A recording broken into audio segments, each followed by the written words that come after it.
So in this lecture, we're going to talk about the commit history.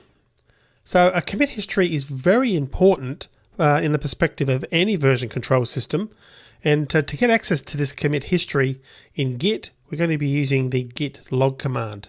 So this enables us to go back and sort of see a complete history of all the commits made on a particular file, or indeed for the whole repository. And also, when we copy or clone a repository, the entire commit history of the original repository is also available in the cloned repository. And in later videos, when we start talking about GitHub, I'm going to discuss that in detail and talk about other repository cloning techniques.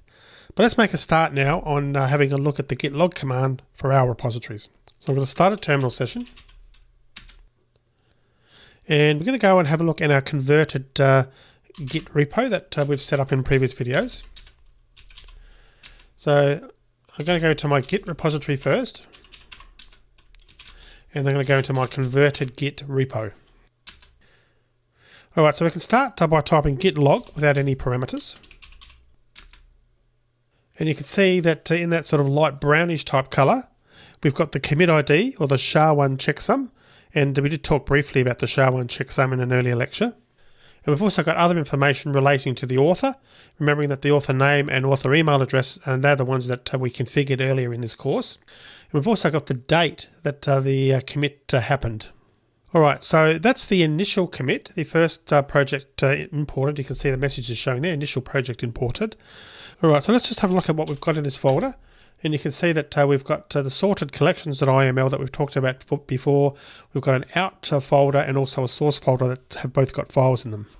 So right now our commit history has a single commit, and it's not really very exciting for that reason.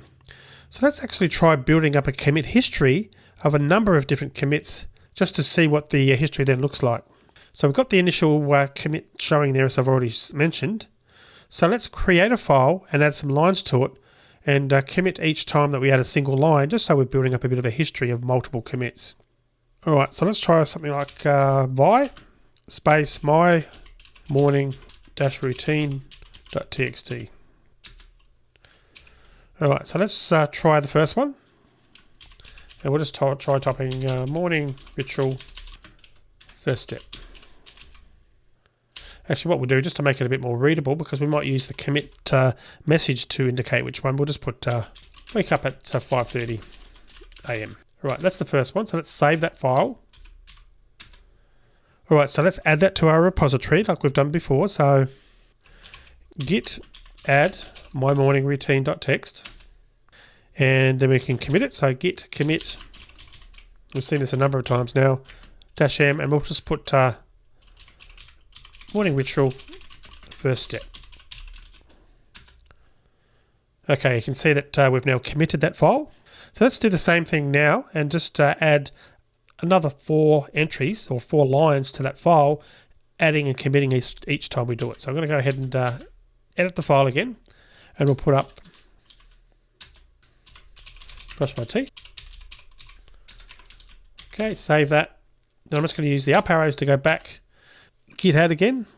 And actually, let's just make it a little bit easier. Let's just use the -a that we talked about before in our git commit line to save us having to do a separate command. And we'll save that as the second step.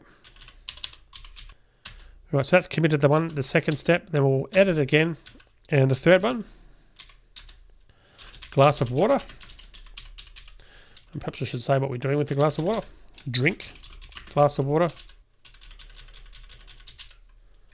Okay, save that.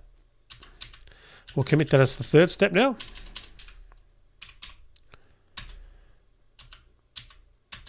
Alright, and we'll put fourth step, 30 minutes of meditation. Okay, and we'll do the same thing there. Fourth step, and one more. Eat breakfast. Alright, so let's say that that's the 5 changes there. So let's save that. And we'll put fifth step. Alright, so we've now added 5 commits to this file. So let's actually clear the screen. We're going to type the git log command again. And you can see now that we've got a number of different entries now in the Git history. And notice that it's showing it in reverse chronological order. So it's showing the most recent one first, then going down over time right down to the first one at the bottom of the screen, which was when the project was initially imported. Now obviously that's fairly verbose, showing the SHA-1 and checksum and the other information. Sometimes you don't really need that much detail, so you can abbreviate it so each commit history is on one line. And this is particularly important once you're starting to build up quite a detailed repository and there's perhaps lots of commits. So I can press Q to get out of that, and I can type in git log space -- one line. And you can see that that gives us a much more consolidated view of the commit history. Now the other thing you can do is just look at a certain number of commits rather than actually getting them all. You can do git space log space -n and say an arbitrary number here 3 to look at the last 3.